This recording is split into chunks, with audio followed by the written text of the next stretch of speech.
Apritagdiyo. Just a minute, I lost my page.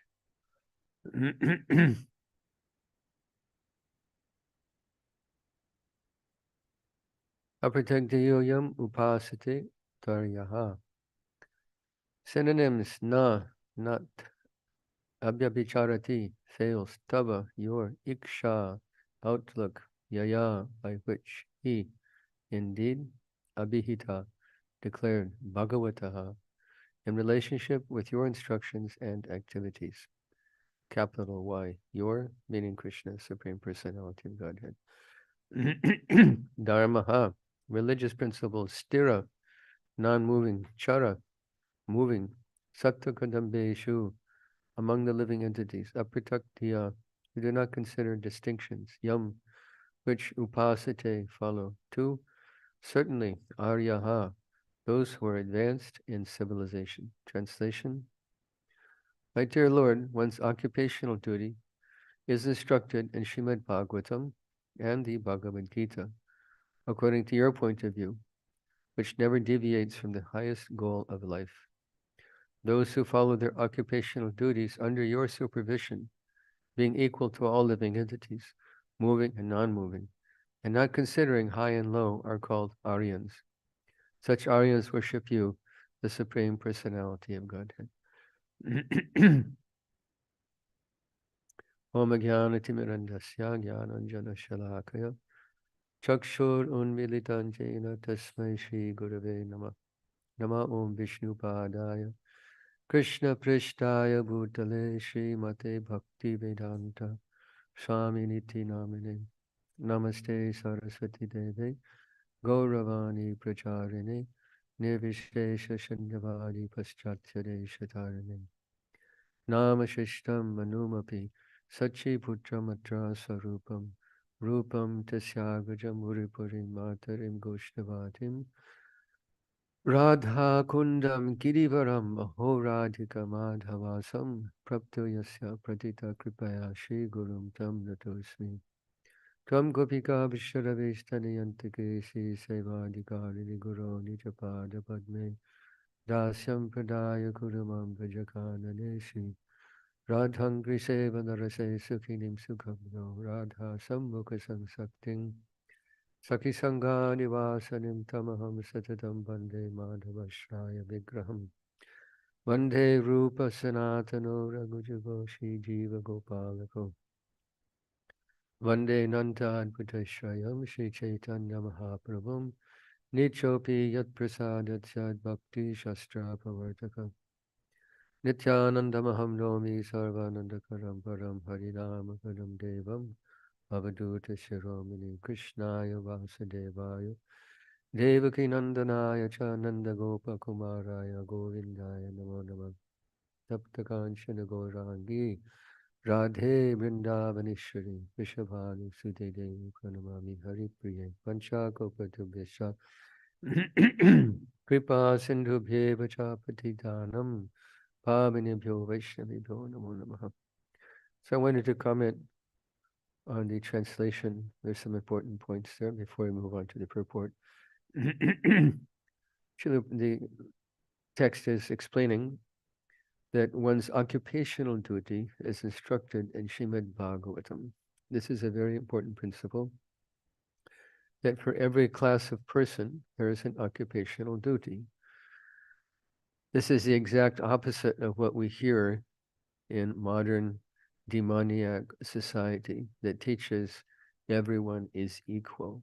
There is no equality in human society. The only equality that exists in human society is the equality in the eyes of the Supreme Personality of Godhead, Lord Krishna. He says, Mam chayo vibhicharina bhakti yogena sevate sagunan samatityaitan brahma bhuyaya kalpate. No, I'm sorry. Mam chayo vibhicharina. This is the wrong verse. Mam hi partha vyapashritya yepi supapayone astriyo vaishastata shudras tepi yanti param gatim. Sorry, I wasn't paying attention. That whoever takes shelter of the Lord is delivered from this world. regardless of birth, of educational background, social position, caste, gender. Whoever takes shelter of Krishna goes back to Godhead. He's equal to everyone. This is only equality that exists in the creation of God. Otherwise, there is no equality in human society. Someone is weaker, someone is stronger, someone is more intelligent, someone is less intelligent, someone is more wealthy, someone is poor, someone is crippled, someone is strong, someone is a high-class person, someone is a low-class person. All thousands of varieties of differences are there. How can anyone say they're all equal? This is all foolishness. And because they're different, there's a different occupational duty for each class of person. And this is called varnashram. Srila Prabhupada is going to talk about it later in the purport. So we'll speak more about that when we get to it. But this is an important thing to consider and understand that the word discriminate has taken on a pejorative connotation. That if you discriminate against someone, you're a very bad person. But discrimination is there on every act of our life. Every day we discriminate hundreds of times. Is there no discrimination in marriage? Shall you just marry anyone? Just whoever is a female. Okay, I'll marry you. You're a girl. That's enough. No, we discriminate. Do you discriminate what you're going to eat, what you're not going to eat? You eat some rotten thing, or you eat fresh food. We discriminate. We eat what is healthy for us. We discriminate what clothes we're going to put on. Here in Mayapur, it's quite cold. Shall I put on a sheer thin dhoti and go without a top? No, I put on a sweater. I put on a hat because it's cold. I discriminate. We perform acts of discrimination every day. Why is discrimination all of a sudden a bad thing? So in human society also, we discriminate. Who is fit for a particular type of service? But the overriding principle, that which makes us equal in the eyes of God, is that we perform our activities for His satisfaction. Bhagvatam says, Atak pumbir dvija sheshta varnashrama vibhagasa sanushitasya dharmasya sansidir haritoshanam. So vibhagasa means categories, different types of people, different classifications.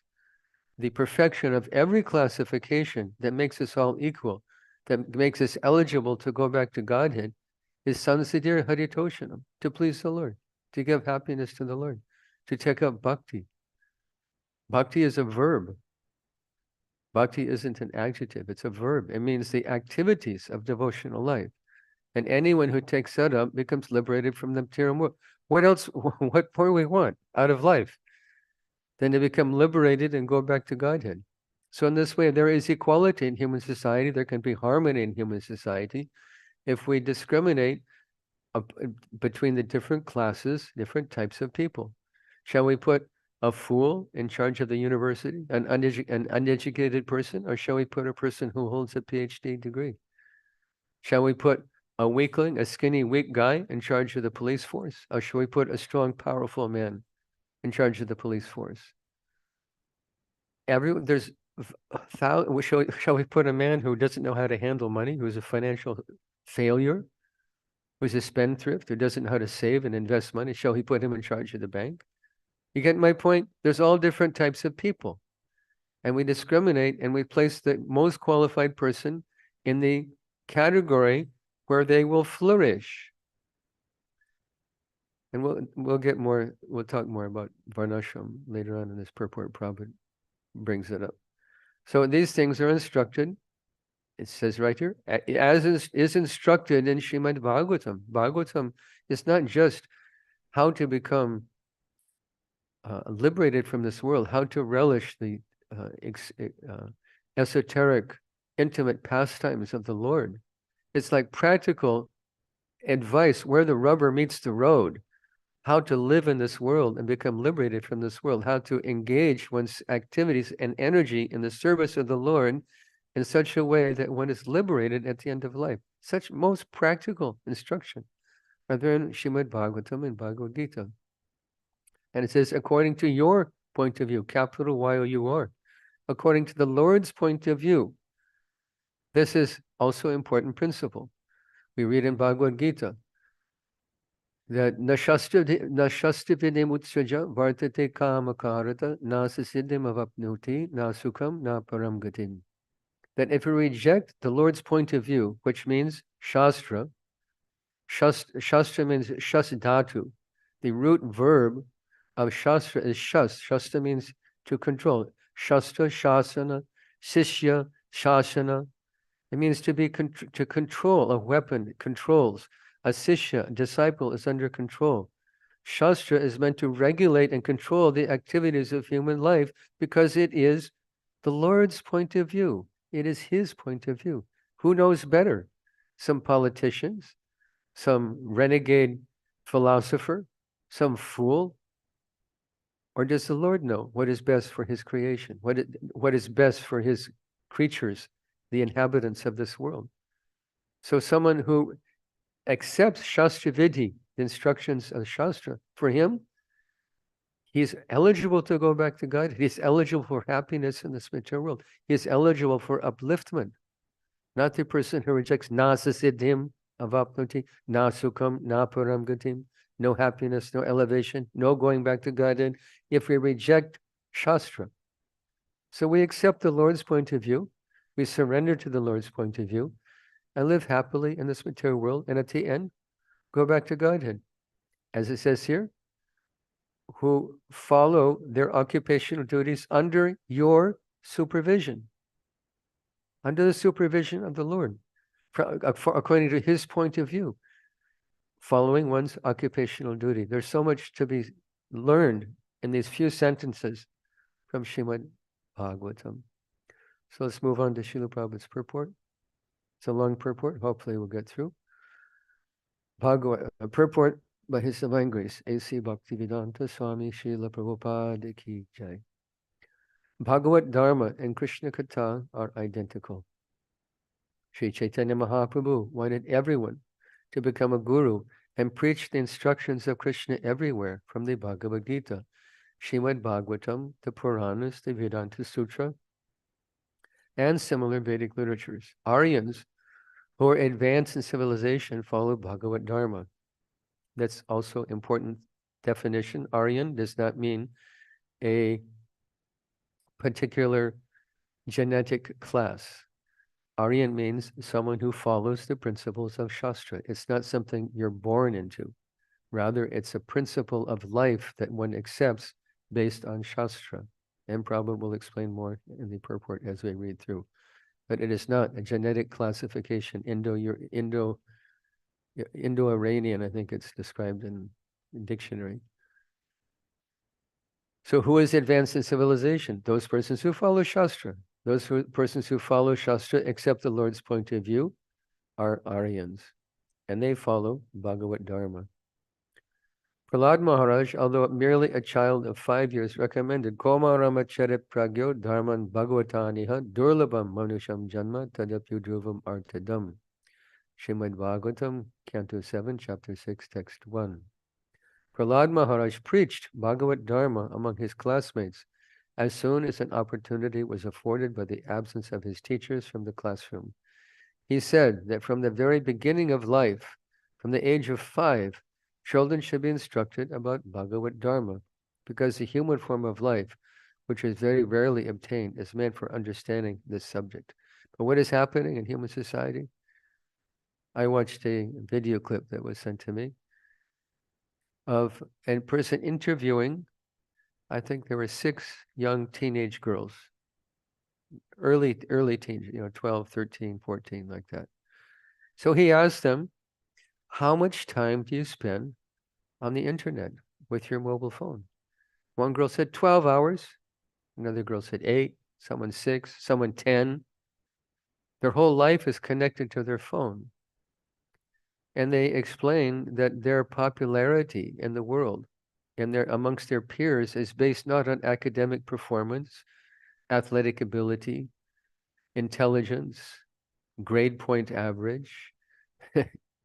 Their popularity is based on likes on Twitter and Facebook and WhatsApp and all these different social media things. There, it's based on how many people have liked your submission to the social media forum.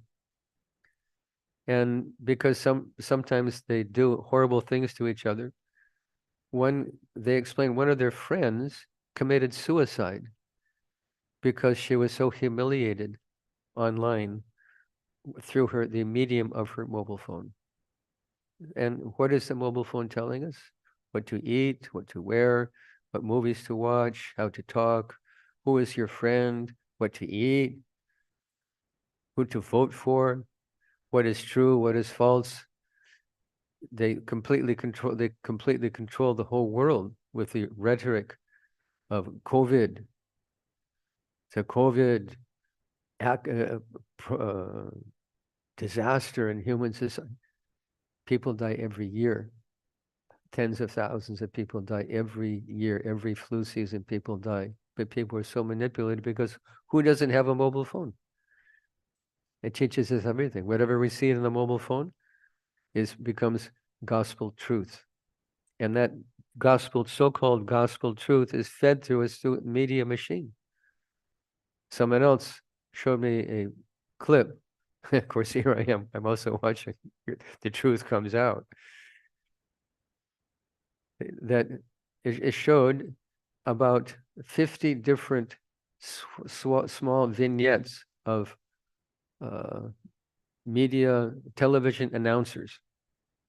And each one was repeating exactly the same storyline, word for word, all over the country. So they're all getting their news from one source, and they're broadcasting it on television. They're broadcasting it on the internet. They're broadcasting to your mobile phone, and they're manipulating public opinion very efficiently. So where to get knowledge? We get knowledge from Bhagvatam. And when should that knowledge begin to be inculcated into a person's life? From the tender age of 5. Komaram achara dharma bhagavatam niha. When to teach dharma? From the very young age. And this is what Prahlad Maharaj was doing. And what was he doing? He was preaching. So this is an important thing to understand. ISKCON was created to preach Krishna consciousness for no other reason. And to create, well, another reason, actually, to create a society of devotees. Prabhupada mentions that many places. To preach Krishna consciousness, and by preaching, to create a society of devotees for association. Lord Chaitanya was asked, who is a devotee? And he said, a satsangatyaga evashnavachar. A devotee is a person who rejects the association of non-devotees and associates with devotees. He spends his time with devotees. He finds his satisfaction of natural human interaction with devotees. In kirtan, in prasadam seva, in class, in different temple projects, we find happiness in the association of devotees. Sangat sanjayate kama. Our desires in life are molded by the company we keep. If you associate with people that smoke, you may begin to smoke. If you associate with alcohol drinkers, you may take up drinking alcohol. If you associate with druggies, you start using drugs. If you associate with devotees, you chant. Association is very, very powerful. So a devotee avoids non-devotee association, and we preach to create that association. We're Goshtanandis. Our happiness, our ananda, is to see the family members increase. And ISKCON was founded for that. So what does it mean when we talk about preaching? Does it mean, hammering someone, cornering someone with some Bhagavad Gita verses and hammering them? It does not. There's different criteria for preaching. I'll give you some examples. We should pick our venue, where to preach. When I was a young devotee, 2 other devotees and myself grabbed the mridanga and a couple of pairs of kartals, and we decided we're going to go to an AC/DC concert. Now, this was many years ago. I don't know if you're familiar with AC/DC, but it's a demoniac rock and roll band. They would take living doves, these gentle, beautiful birds, and like bite off their heads. It's like, what do they call it? Uh, hardcore rock or something, hard metal rock or something. And a complete demon. ACDC stands for Antichrist Devil's Church. So we thought, let us go there and chant. Let us go there and do Harinam Sankirtan. So we started Kirtan. Within minutes, people started throwing bottles at us. One guy came up, shook a can of beer, sprayed us with beer. They picked up one devotee and they're going to put him in a trash can. Like a whole fight happened. And a bottle came flying across, hit my godbrother Prabhu Kripa in the head, and his head started to bleed. It's like right out of Chaitanya Charitamrita, Jagai Madai. So I thought, this is, why did we come here? This is ridiculous. And we just left. So pick your venue. It's not that we should go to a place where we'll simply meet so much intense opposition. We should know our audience. We should understand who we're preaching to. I remember one time I was doing prison preaching in North Carolina and Virginia. So I walked into one prison, new facility there. I walked in the room, small room, but on every wall there were BBT paintings. Incense was burning. They had a mridanga, kartal. They had all of Prabhupada's books. Most of Prabhupada's books they had. Deities of Gaur Nitai and of Srila Prabhupada. But they didn't know anything. And I just started talking to them like I'd speak to a more educated audience. And they're looking at me like, what is this guy talking about? I thought, oh, okay, stop, back up. Let's begin at the beginning, A, B, C. Dehi no sminyata, dehi komaram jovana. At the very beginning, let's begin at the beginning. But they're nice devotees, but they never met a devotee before. They were able to order all this paraphernalia through Krishna.com and set up their own altar, everything they had, just from their interaction online, what they're able to procure online, because the prison gave them, as a Hindu group, they labeled themselves a Hindu group, and as a Hindu group, they're able to get all types of ISKCON devotional paraphernalia. But they never met a devotee. They say, these are our Garnitais, Garnitai. I said, what? Garnitai. What? Oh, Gornitai deities. They never heard anybody say it before. They never met devotees. So do you start talking to them, Chaitanya Charitamrita or Bhagvatam? Then you talk to them, the second chapter of Bhagavad Gita, and start at the very beginning. Know your audience. I was sitting in Sunday feast class one time, and the speaker was sitting on the Vyasasan, and we called it pontificating.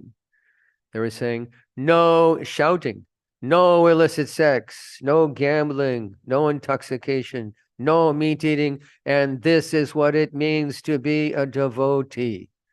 Does it sound attractive? Does it make you want to join the Hare Krishna movement? They're shouting about these are rules for a human being. But is this where we begin our introduction to Krishna consciousness at a Sunday feast class, where maybe a third of the people are there for the very first time? Sometimes devotees jump on, we come to our temple, and the first words out of our mouth is, we don't eat onions and garlic, and we follow these 4 rules. What will the person think? He may smile, but inside he's thinking, hey, I do all of those things. I guess there's no place here for me. And they'll never come back. What is the best thing to do? Make friends with people. Hello, how are you? What's your name? Where are you from? Where did you hear about our temple? Have you ever tasted Indian vegetarian food before? It's very tasty. Introduce yourself. Make friends. Prabhupada, for 1 year, never mentioned, not once, the 4 rules. When people became a little sane, when their brains became a little clear, when they became human beings by chanting Hare Krishna and taking prasadam, then he introduced some rules for a step up, a higher understanding. We don't reject them. That's not what I'm saying. But they should be introduced. The higher principles of Krishna consciousness should be introduced at an appropriate time. not shouting at people. No, no, no, no. We say, yes, yes, yes, yes, come, take prasadam. Yes, sing and dance. Yes, we want your association. Yes, we want your friendship. We have many things that are positive. So this is preaching, to know what to say and what not to say to people. This also was an experience I had at a Sunday feast. I was sitting in the line. I was sitting next to a brand new couple. I thought I'd introduce myself and preach to them, make friends, preach to them, explain Krishna consciousness. And when Mataji plops down right in front of them and decides that she's going to preach to them, and she was telling them, "Do you know who? Do you know who Lord Chaitanya is? Yeah, Lord Chaitanya is Krishna. He's God, and God is blue, and his girlfriend Radha is golden, and the golden girl and the blue boy, they become one, and that's Lord Chaitanya. Isn't that wonderful?" Technically speaking, did she say something wrong? Not really. But is this the opening statement to a brand new couple that comes to our temple for the first time? Not at all. Same thing. Hello. How are you? Where are you from? Where did you hear about it? Introduce yourself. So we don't introduce the highest principle. Chaitanya Tattva, Radha Krishna Tattva, is for advanced students, not for people who come to the Sunday feast for the first time.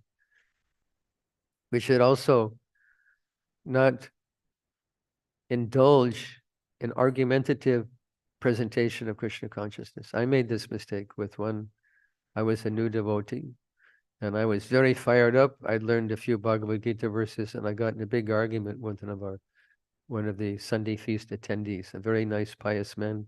His name was Parmesh Dwivedi. He was a UP Brahmin. And his Ishtadev was Lord Shiva. His Kuladev was Lord Shiva. So we got in an argument, who is the Supreme Personality of Godhead? And I quoted Shastra, and I, with argument and logic and quoting Shastra, I defeated him. But he stopped coming to our Sunday feast because I was so heavy with him. Who is the winner and who is the loser? I was the loser.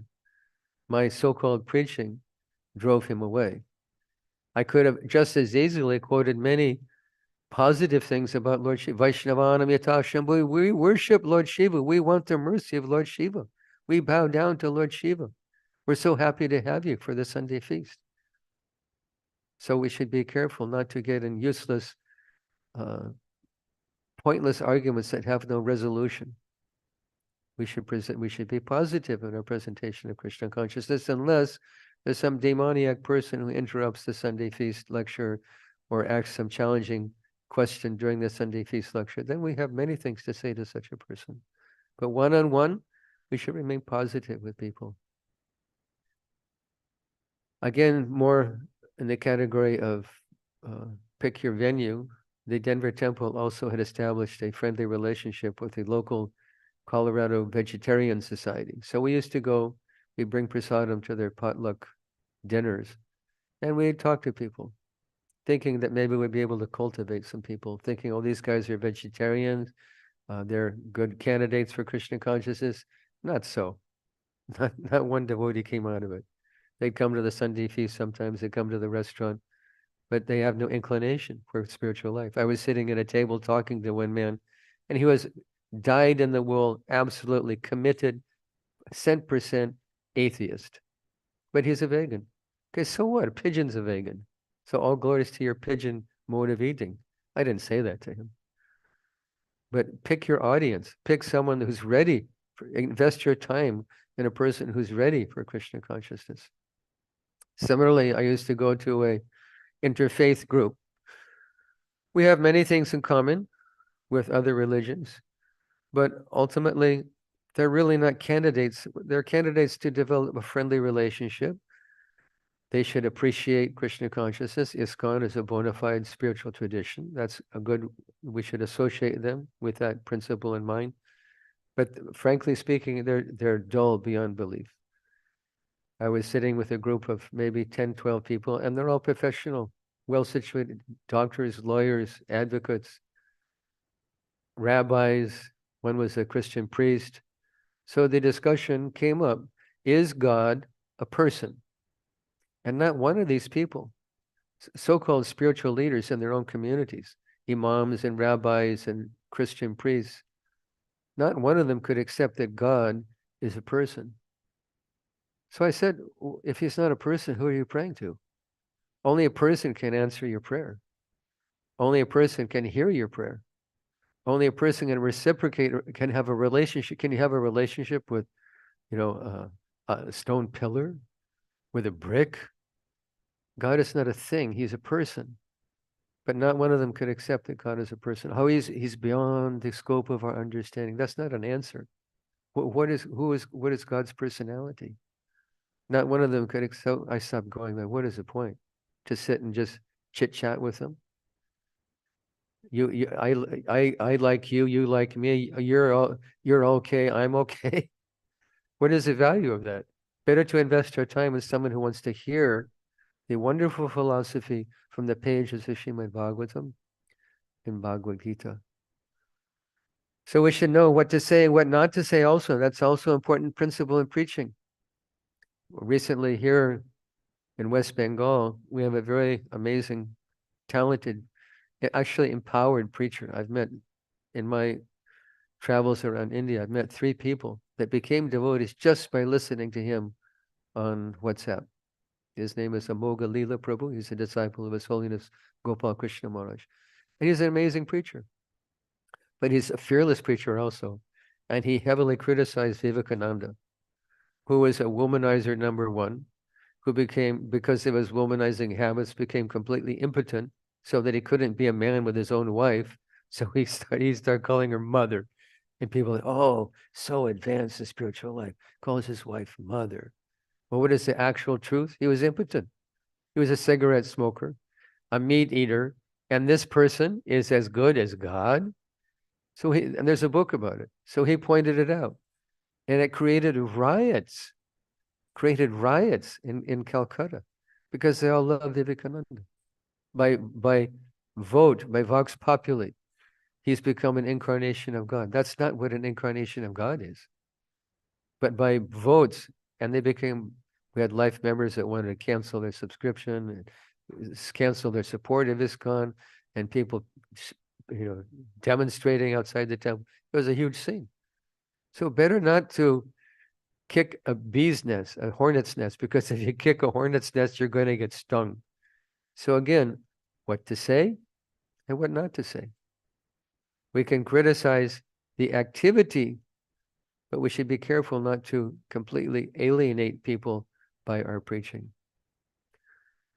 And couple last things, pratishta.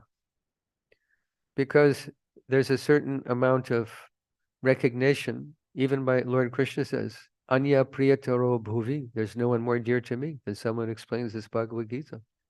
We become dear to Krishna. God recognizes us. But if we start thinking, I'm better than other devotees who are not preaching, this is Maya.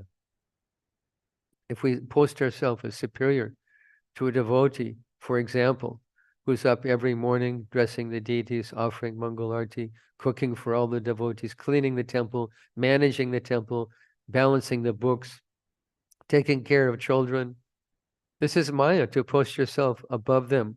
We should think, a preacher should think, this is a service that's given to me by my spiritual master. I gratefully accept that. And I'm doing that service to the best of my ability. That doesn't make me better than anybody else, because devotees' real asset in life is humility. Is humility. To know that whatever I'm able to do is only by the grace of God. So why should I claim credit for something that's a gift that's given to me by the grace of God? How shall I claim credit for it? And why should I post myself as better than anyone else? And one last thing I read that Srila Prabhupada said that struck me in a very powerful way.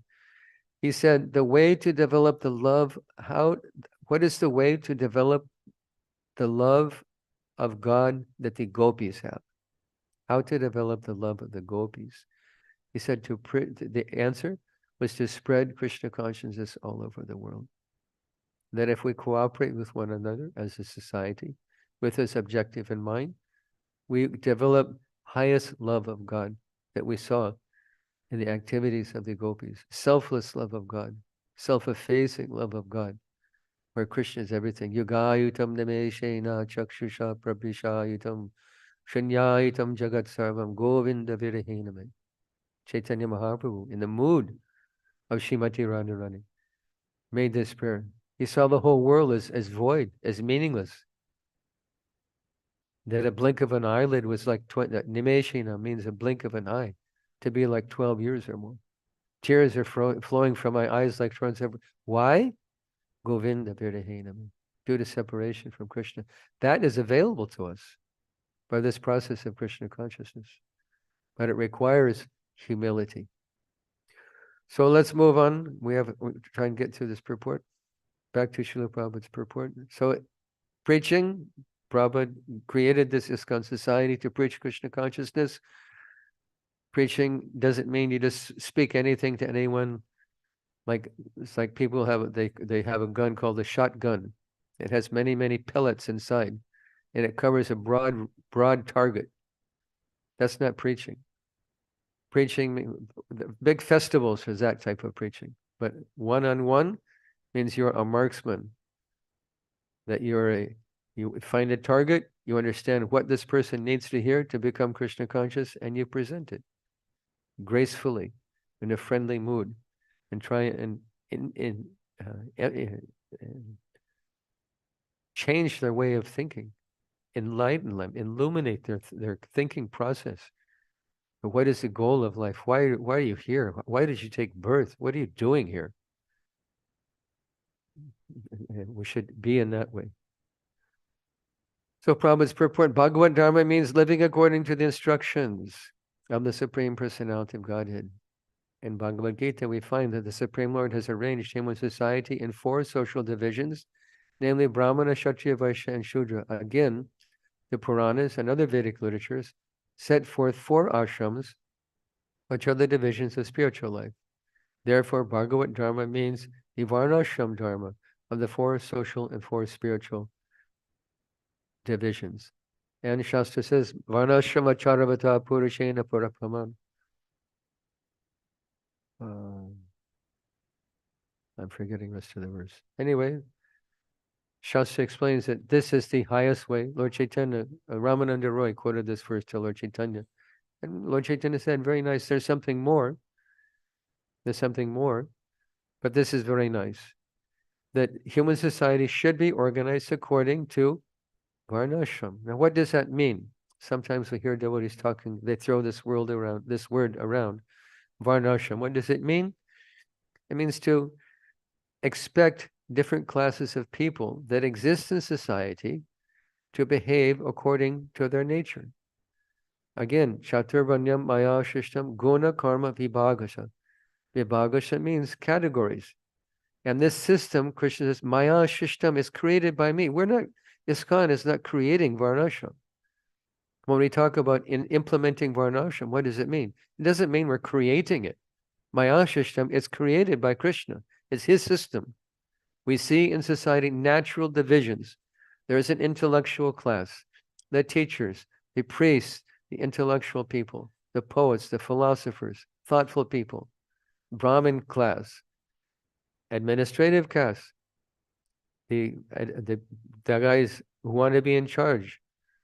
Shauyam tejatir daksham yudhechapyapalayinam danam ishwarabhavascha shatra karma swabhavacham. They're designated by their quality. They're heroic, they're powerful, they don't flee the battlefield. They like to be in charge, Ishwarabhav. This is a Kshatriya. He's born that way. That's what he is. It's his nature. It's his swadharma. So what does Varnashram mean?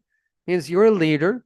We give you authority. We acknowledge your quality. We give you authority. What does it mean for a Brahmin? Somadhamma tapaschocham kantar arjamamevacha jnanam vigyanam astikyam brahma karma sabhavi. Peacefulness, self-control, austerity, religiousness. These are the qualities of a Brahmin. And what are the activities of a Brahmin? These are his qualities. What is his karma? We say guna karma vibhagasha. So this is his guna, his qualities. What is his karma? This is that he studies Shastra and he teaches Shastra. He worships the deity and he teaches others to worship the deity. He accepts donation and he gives donation. 6 activities, 6 karmas for a Brahmin. So Kshatriyas have their karma, Vaishyas have their karma. Krisha Goraksha Vanijam, Vaishya Karma Swabhavajam. That for Vaishyas, cow protection, banking, agriculture, producing for society. They're the stomach of society. Prabhupada likened the varnas to the different parts of our body. The head division are Brahmins, the arm division for protection, the stomach to provide for the body, and the legs to carry the whole body. So Krisha Goraksha Vaishya Karma Sabham Karma I'm not forgetting. Shuddha's karma swabhavajam. Shuddha karma means parichayatmakam karma, to serve others. Is the designation of a Shudra, to serve others. Everyone plays their role because everyone has a particular quality they're born with. This is their swadharma. The perfection, sanstetir haritoshanam. But everybody wants to be the boss. This is the problem. And in demoniac society, they say we're all equal. This is the greatest lie. We're only equal in the eyes of God. Only equal in the eyes of God. Any other portfolio is illusion. We're not equal. We're different. So Varnashram recognizes the differences and organizes society, gives rules to the different classes of people, that you're a Brahmin, you're obliged to act this way. A Brahmin means service to a Brahmin has no business out running a business. A Brahmin has no business tilling the field. A Shudra has no business worshiping the deity. He'll never be happy, and he'll make a fence. The Brahmin will never be happy tilling the field. The Vaishya will never be happy being a Kshatriya. He wants to make money, profit. Profit is everything for a Vaishya. So you're Vaishya, make money, make millions of dollars, and support the society. Everyone has their place. This is Varnashram. To spiritualize the whole system that exists within society anyway. Let's continue reading. The members of human society who strictly follow the principles of Bhagavad Dharma, and again, Bhagavad Dharma means the Dharma where Krishna is the enjoyer of the activities of all the different classes of human beings. Who strictly follow the principles of Bhagavad Dharma and live according to the instructions of the Supreme Personality of Godhead are called Aryans, or Arya. A civilization of Aryas, again, not a group of people. Arya means someone who's defined by their religious understanding and their religious behavior. Civilization of Aryas, who strictly follow the instructions of the Lord and never deviate from those instructions, is perfect. Such civilized men do not discriminate between trees, animals, human beings, and other living entities. Panditas Samardashina. Because they are completely educated in Krishna consciousness, they see all living beings equally. Aryans do not kill even a small plant unnecessarily, not to speak of cutting trees for sense gratification. At the present moment, throughout the world, killing is prominent.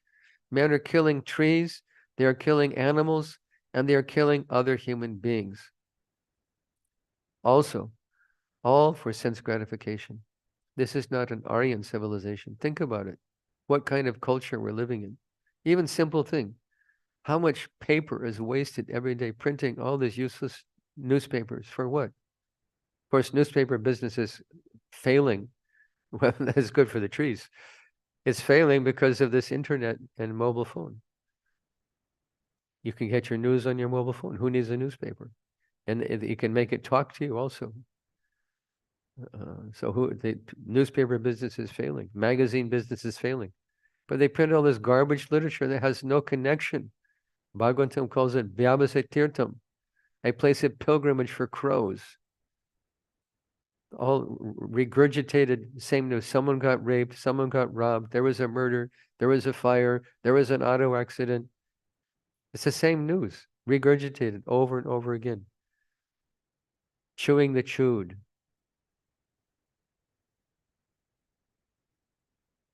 So I forgot what I was talking about.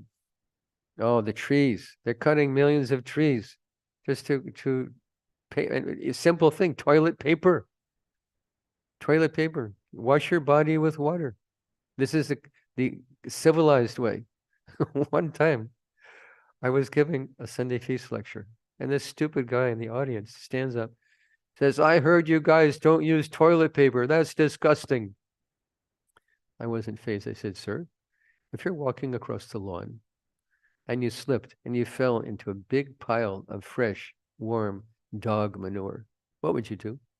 You just like wipe it? Just wipe it off your body? Or would you want to bathe? Would you like to wash it with water and soap to get it off your body? He could understand the principle. This is a civilized way, and tons of paper could be saved by this one simple thing. That everybody wants a paper towel, a toilet paper, and the newspaper, using paper unnecessarily at the expense of the trees. Cut them down and chop them up and turn them into paper. And what to speak of the animals? I don't remember the numbers, but the numbers are horrifying. How many billion chickens are slaughtered worldwide every day? Same thing for cows every day. When I was living in Colorado, there's a place called Greeley, Colorado. It's a slaughter town. There's a family, the Montfort family, own the slaughterhouse, and they slaughter thousands of cows every day. And when you drive anywhere within 5 miles, you smell the horrible smell of the slaughterhouse and the feedlots. At the expense, and what is it? Just a little piece of meat on people's table. That for the satisfaction of their tongue, they're prepared to suffer hellish torment, life after life, because of ignorance. So all these things are going on because of ignorance. At present moment, this is not an Aryan civilization. As stated here, sthirachara satta kadambeshu apritak dhiyaha. The word apritak dhiya indicates that the Aryans do not distinguish between lower and higher grades of life. All life should be protected. All living beings have a right to live, even the trees and plants. This is the basic principle of Aryan civilization. Apart from the lower living entities, those who have come to the platform of human civilization should be divided into a society of Brahmins, Kshatriya, Vaishyas, and Shudras. The Brahmanas should follow the instructions of the Supreme Personality of Godhead, as stated in Bhagavad Gita and other Vedic literatures. Bhagavatam also says the same thing. It's not like there's harmony between what we read in Bhagavatam and Bhagavad Gita. Bhagavatam, Yudhishthira Maharaj was told by Narada Muni. He said, Yasya ya lakshanam proktam pumsa varna vyabanjikam yad anadjeta drishyeta tattainaiva vinirdishat. This means that if someone is born in the family of Brahmanas, but his quality, his personal quality is that of a Shudra, he is a Shudra by quality, not by birth. And conversely, if someone is born in the family of Shudras and he has the quality of a Brahmin, he is a Brahmin by quality. And Gita says the same thing, guna, karma, vibhagasa, the divisions in human society, the different portfolios of characteristics are determined by guna, quality, and karma, by work. Guna karma vibhagasa, yasaya lakshanam proktam, pungso varnabhyabanjikam. That a person, a pumsa, a human being, is categorized according to his quality. There is no mention anywhere of janma, of birth. But we have this anathema, this horrible caste system where people think I'm a Brahmin because my father is a Brahmin. This is complete foolishness. My father was an orthopedic surgeon.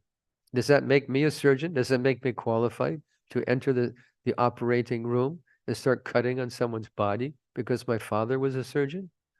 A stupid idea. But they say, my father's a Brahmin, therefore I'm a Brahmin. And they make an argument that horses only beget horses, rats only beget rats, crows only beget crows, rabbits only beget rabbits, and Brahmins only beget Brahmins. A stupid idea. Everything is by guna and karma, by quality and by work. In other words, one should acquire the qualities of a Brahmin, Kshatriya, Vaishya, or Shudra and act accordingly. This is the civilization accepted by the Aryans. Why do they accept it? They accept it because they are very much eager to satisfy Krishna. This is the perfect civilization. Both things, side by side. Performing your duty according to your swanushthitasya dharma, your own individual characteristics, and haritoshanam, please Krishna. And what is the result? Yadgatva nivartante tadhama paramamama. At the end of life, go back to the kingdom of God, Goloka Vrindavan.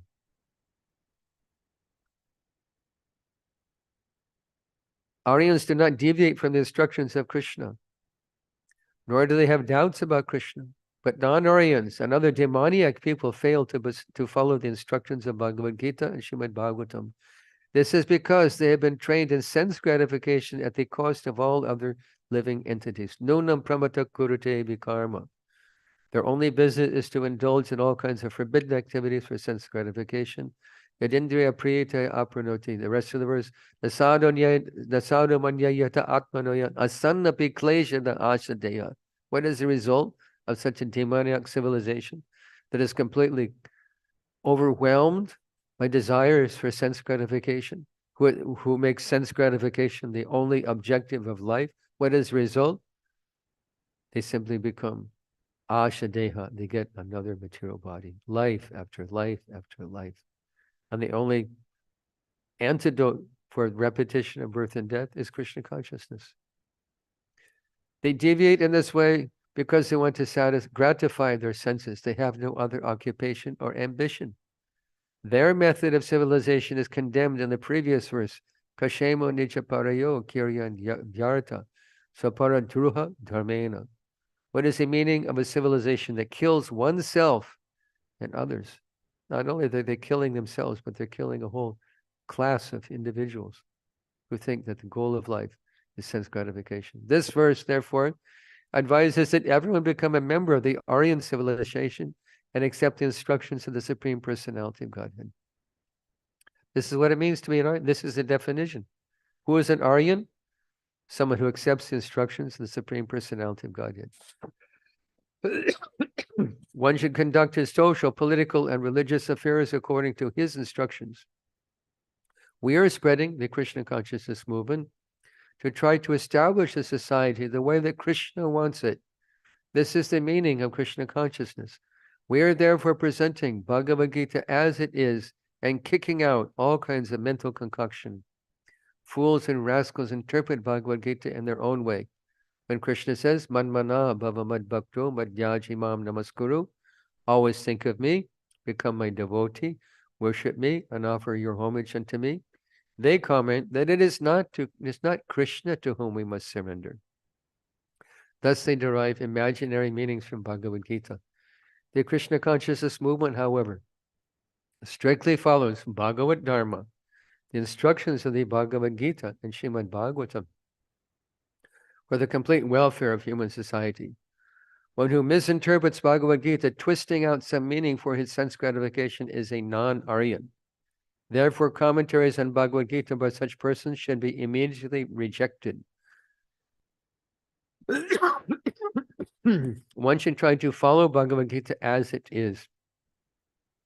Lord Krishna says, Mayutu sarvani karmani mayu sanyasti mat paraha ananyanaiva yogina mam jayanta upasate te shamaham samudarta mrityu sansara sagarad bhavami nachirat partha maya veshita chetasam. For one who worships me, giving up all his activities unto me, and being devoted to me without deviation, engaged in devotional service, and always meditating upon me, who has fixed his mind upon me, O son of Prita, for him I am the swift deliverer from the ocean of birth and death. Srila Prabhupada ki jai. So I made it through the purport, a long purport, covered many different things for an ashram, how to preach, what it means to preach, the importance of preaching Krishna consciousness. So I hope I touched on something that was helpful to you. Does anyone have any questions?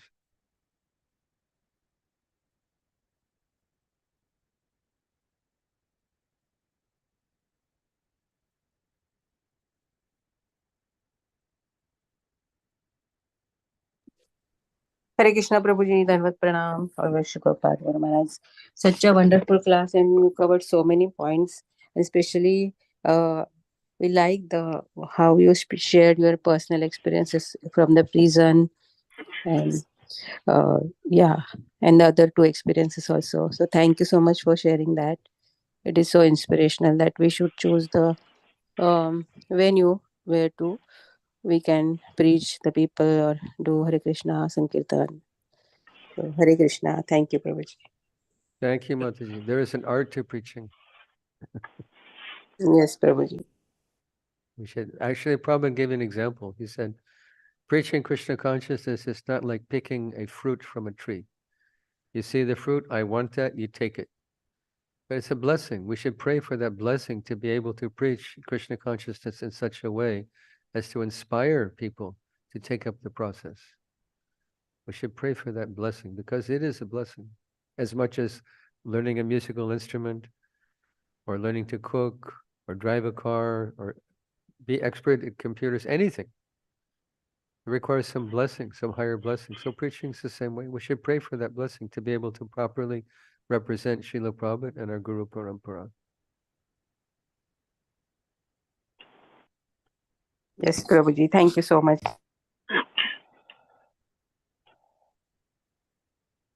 Hare Krishna, Prabhuji Dandat Pranam, all grace to Prabhupada. It was such a nice class. Touched upon the essence of Bhagavad Dharma as against the demonic society that we live in today, and how to bring people out of them by the touch of the Vaishnava's mercy through preaching. Yeah, he's speaking that Varnashrama Dharma is stressed much, but they forget that the purpose of the Varnashrama is Samsiddhim Haritosanam. That is very, very important. So the Smarta Brahmanas, and they have very little understanding of them, and then they are in the Varnashrama, but the Bhagavatam gives the perfect view and the highest view, and that is beneficial for the society. And in the name of, equality, all demonic cultures and demoniac philosophies are getting spread about, because when we take out God, anything and everything becomes ripe for speculation, and then somebody will throw out a philosophy and need to think. Even the advertisers, the corporates, they are also throwing out philosophy because they want to increase their business. So then now it's a free for all in this demonic society, because that's what that chapter 16 verse. Ishwaraham aham bhogi siddhaham balavan sukhi. Balavan sukhi, and then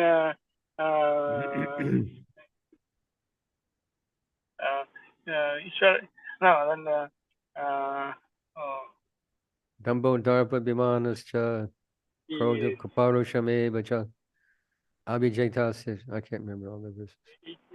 Again, Abhijata Sampava Pada Parthamasuri. Yeah. And then that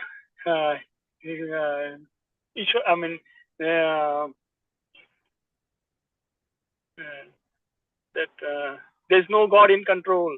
What is that? Anisham Jagotahu Anishwaram. Yeah, Jagarahu Anishwaram. Yeah. Rapatishtam te Jagarahu Anishwaram.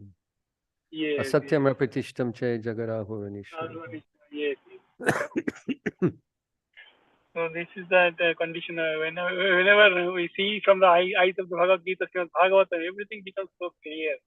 And without if I reflect, before I used to be in consciousness, lot of confusion, because so many demonic philosophies competing against one another, everyone driving everybody to confusion. Manda sumanda mata manda bhagga upodruta is the problem.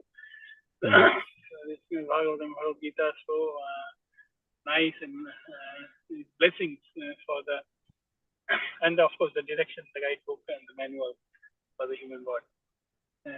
Thank you for your kind association and nectarian words. And thank you for your nice comment. Thank you for your nice comment, Prabhuji. Yeah, all your blessings. When we say demoniac civilization, people think we're just fanatics. We can prove it. We can prove the example is there. It's written all over the newspapers. It's written all over people's lives.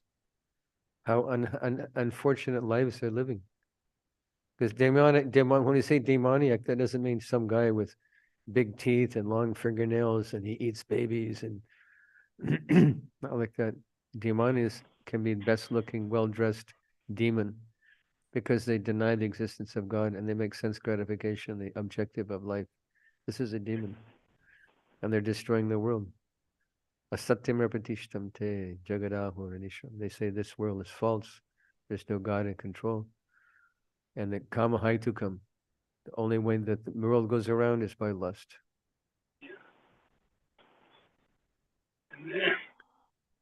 Like you are saying, the slaughterhouse, that is the perfect essence of the demonic civilization. Yeah, it's true.